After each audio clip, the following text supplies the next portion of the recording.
السلام علیکم ورحمۃ اللہ وبرکاتہ۔ آج ہم نماز استخارہ کے بارے میں تھوڑی سی بات کریں گے۔ نماز استخارہ جو ہے، استخارہ کیا ہے؟ اصل میں استخارہ یہ ہے کہ جب بھی کوئی آپ اہم کام کرنے لگیں تو آپ اللہ تعالیٰ سے مشورہ کر لیں کہ میں یہ کروں یا نہ کروں، یہ میرے حق میں بہتر ہے یا نہیں ہے، یا دو چوائسیز آپ کے پاس ہوں کہ یہ کروں یا یہ کروں، اور آپ استخارہ کرتے ہیں کہ اللہ مجھے میری رہنمائی فرمائے کہ میں دونوں میں سے کون سا کام میرے لیے بہتر ہے۔ تو یہ ہے نماز استخارہ، جس میں کہ ہم اللہ سے مشورہ کرتے ہیں۔ جب آپ اس دعا کا ترجمہ دیکھیں گے تو آپ کو اس کو سمجھ آئے گی کہ کتنی ہی خوبصورت الفاظ ہیں اس کے اندر، اور صاف اللہ تعالیٰ سے اس میں مشورہ کیا جا رہا ہے۔ تو نماز استخارہ جو ہے وہ اللہ سے مشورہ کرنا ہے۔ تو اس میں ایک یہ ضروری ہے کہ آپ کو مکمل اللہ کی ذات پہ ٹرسٹ ہونا چاہیے کہ آپ نے جب استخارہ کر لیا تو پھر ٹرسٹ کریں اس چیز پر کہ اللہ آپ کے لیے جو بھی کریں گے وہ بہتر ہوگا، چاہے بظاہر نتیجہ بہتر نہ بھی نظر آ رہا ہو، کیونکہ ہم وہاں تک نہیں پہنچ سکتے جہاں تک اللہ تعالیٰ کی وزڈم ہے۔ اچھا، اب نماز استخارہ جو ہے اس کا طریقہ کیا ہے؟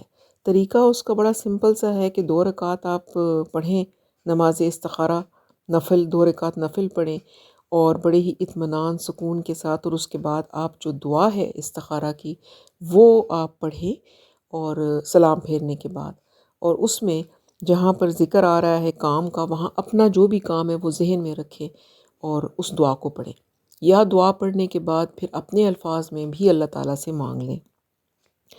اور اس میں یہ جو چیز ہے کہ آپ رات کو پڑھیں اور اس کے بعد آپ نے 2 نفل پڑھنے کے بعد کسی سے بات نہیں کرنی اور سو جائیں، ایسا کچھ نہیں ہے۔ سارے دن میں 24 گھنٹے میں جب آپ کا دل کرتا ہے آپ نماز استخارہ پڑھیں اور استخارہ کی دعا پڑھ لیں۔ اور یہ بھی ضروری نہیں ہے کہ خواب میں آپ کو اشارہ ملے گا، کوئی خواب آئے گا، یہ ضروری نہیں ہے۔ خواب بعض دفعہ نہیں آتے تو کوئی بات نہیں، اگر کوئی اشارہ مل جاتا ہے تو اچھی بات ہے۔ آپ استخارہ کی جو دعا ہے وہ آپ کرتے رہیں، پڑھتے رہیں، انشاءاللہ تعالیٰ بہتری کے راستے کھلیں گے۔ پھر جو بھی کام آپ نے کرنا ہے اس کام کو آپ اپنی طرف سے کسی سے، جیسے کوئی نیک لوگ، تجربے کار لوگوں سے مشورہ بھی کر لیں۔ اور پھر یہ ہے کہ جب آپ نے استخارہ کر لیا تو جو بھی آپ کریں گے، جو وہ اللہ تعالیٰ آپ سے کروا رہے ہوں گے، اور وہ جو معاملات ہیں وہ اسی طرف سیدھے ہوتے چلے جائیں گے جو کام آپ کے حق میں بہتر ہے۔ تو یہ اس طرح سے ہے۔ اور پھر یہ کہ استخارہ آپ خود کریں، یہ بھی سنت ہے کہ آپ صلی اللہ علیہ وسلم خود استخارہ کرتے تھے، اور آپ نے فرمایا تھا کہ خود کریں۔ اب یہ جو آج کل ہے کہ ہم لوگوں سے استخارہ کرواتے ہیں، بزرگوں سے کرواتے ہیں، یہ نہیں، کام آپ کا ہے۔ آپ اللہ تعالیٰ سے خود ڈائریکٹ ڈائلنگ کریں۔ اللہ تعالیٰ سب کے اتنے ہی قریب ہیں جتنے کہ بڑے بڑے بزرگوں کے بھی ہیں۔ تو ہمیں اپنے معاملات کے لیے خود اللہ تعالیٰ سے استخارہ کرنا چاہیے۔ پھر اگر کسی اور سے کروانا چاہیں تو وہ بھی کروا لیں، لیکن خود کریں آپ۔ تو یہ ضروری ہے۔ باقی یہ کہ جو ہے استخارہ کی دعا، وہ آپ کو میں ابھی اس میں ساتھ ہی سینڈ کر دوں گی، آپ اس کا اسکرین شاٹ لے لیں، یا پھر یہ ہے کہ آپ کو استخارہ کی دعا بڑی عام مل جاتی ہے، گوگل سے بھی مل جائے گی، اور نماز نبوی میں بھی یہ موجود ہے۔ اور نماز نبوی کے مطابق جو ہے وہ ہے کہ اگر آپ کسی اور سے استخارہ کروائیں گے تو یہ خلاف سنت ہے۔ انہوں نے اس کو خلاف سنت کہا ہے، اکثر اسکالرز یہ کہتے ہیں۔ تو اس لیے آپ خود استخارہ کریں اور اللہ تعالیٰ سے خود ڈائریکٹ اللہ سے بات کریں، جو آپ کا کام ہے، جو آپ جتنی تڑپ کے ساتھ اللہ سے مانگیں گے، اس طرح کوئی اور نہیں مانگ سکتا۔ اور پھر اللہ کی ذات کے اوپر بھروسہ رکھیں جو بھی ہو۔ تو ایک، بلکہ مجھے اب صحیح یاد نہیں آ رہا، ایک واقعہ ہے کہ کوئی بندہ تھا، اس نے کوئی کاروبار کرنا تھا، کوئی بزنس کرنا تھا، اور وہ اس بزنس کے سلسلے میں اس نے استخارہ کیا کہ میں یہ کروں یا نہ کروں۔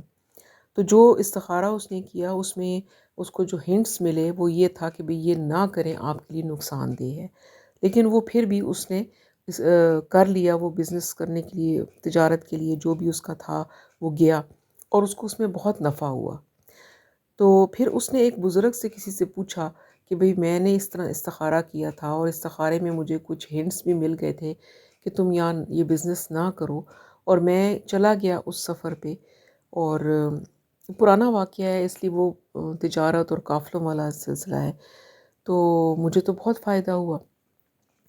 ان بزرگ نے ایک ڈیٹیلز پوچھی اس سے، تو پتہ کیا چلا کہ اس سفر میں جب وہ گیا تو وہاں اس کی کچھ نمازیں قضا ہو گئیں، تو انہوں نے پھر اس کو بتایا کہ یہ آپ کا نقصان ہوا۔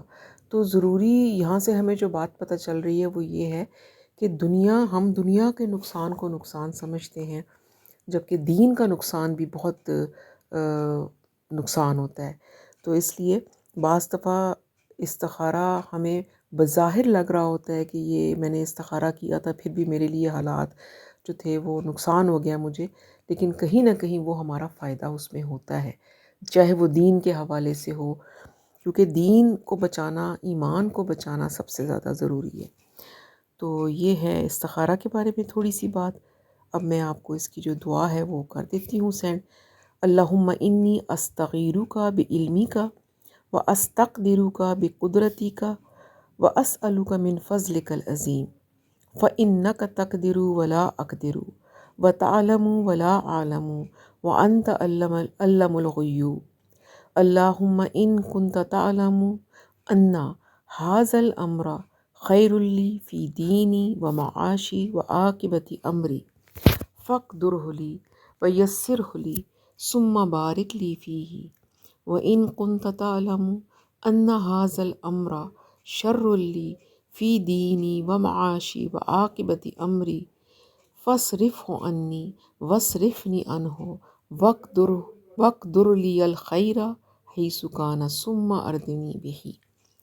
تو اس کا یہ آپ دعا پڑھیں، اور بلکہ کچھ سکولرز تو یہ بھی کہتے ہیں کہ استخارہ کی تو یہ ہے دعا، لیکن آپ اپنی روٹین کی دعاؤں میں اس کو شامل کر لیں۔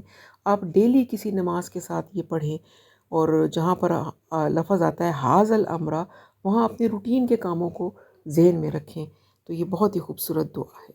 اللہ تعالی ہمیں استخارہ کرنے کی توفیق دے اور ہمیں سنت پہ عمل کرنے کی توفیق دے۔